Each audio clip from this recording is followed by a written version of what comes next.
President Trump has decided to punish Iran with additional sanctions. This comes as new evidence points to Iran being potentially responsible for the crippling attacks on Saudi oil facilities. President Trump says that he may use other options beyond just sanctions. It will be adding some very significant sanctions onto Iran. And what will they include, sir? We'll be announcing it over the next 48 hours. There are many options, and there's the ultimate option, and there are options a lot less than that. And we'll see. We're in a very powerful position. Right now, we're in a very, very powerful position. You say the ultimate option? Are you talking No, I'm saying the ultimate option, meaning go in war. No, I'm not talking about that ultimate option. No. Right now, Secretary of State Mike Pompeo is in Saudi Arabia, where he's set to meet with Crown Prince Mohammed bin Salman. The two are expected to discuss a way to coordinate a response. Earlier today, Saudi officials presented physical evidence, wreckage of drones and cruise missiles. They say prove that the attack was sponsored by Iran. Iran, however, says it's not responsible. CBS News foreign correspondent Ian Lee is in Riyadh, Saudi Arabia.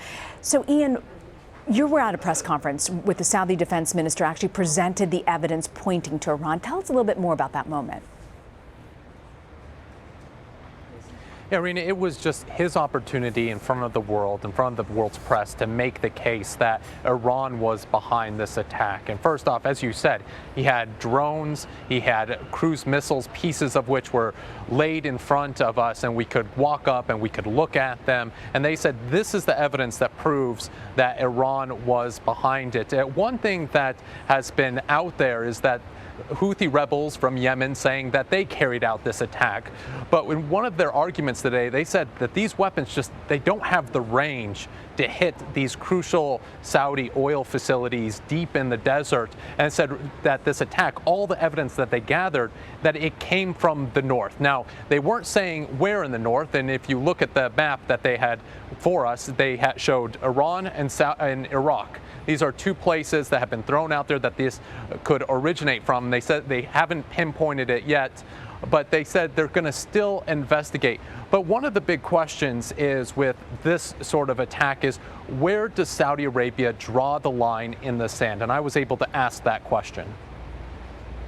Saudi hasn't responded militarily to Iran. When is the breaking point? What is that red line for you where you feel like you will be compelled to respond militarily? We are working right now to know the launch point. I think I mentioned it for you and for your friends, that we are working to know exactly the launch point.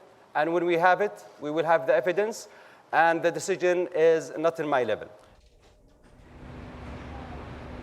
And Rena, you have Secretary Pompeo. He's here. He's talking to Crown Prince Mohammed bin Salman. They're going to be discussing this. But when you have a Secretary of State here, it doesn't look like they're right now going for a military option, more a diplomatic one. And we know that the Secretary Pompeo is in the region to really rally support with allies. You know, Ian, you know that the relationship between Iran and Saudi Arabia is incredibly contentious. They're far from any sort of neutral observer. Are they aware of that criticism, and why should anyone really believe them?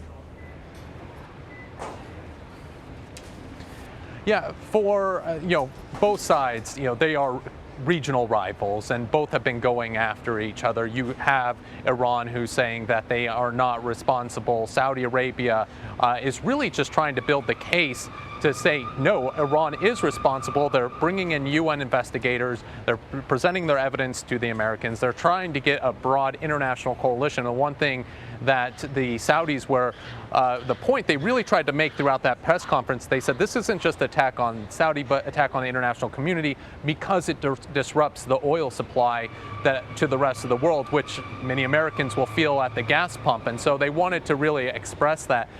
For the Iranians, it's really going to be an uphill battle for them to try to prove at all that they were not behind that, because Saudi was able not only to get the wreckage from the drones, from the cruise missiles, but 3 of those cruise missiles, 3 out of the 7 that were launched, were duds. They landed in the desert, so they were able to get a lot of intelligence out of that. So you do have this battling narratives, but right now it seems like the Saudis have the upper hand when it comes to it. Fascinating take. Ian Lee, thank you very much for joining us, Ian.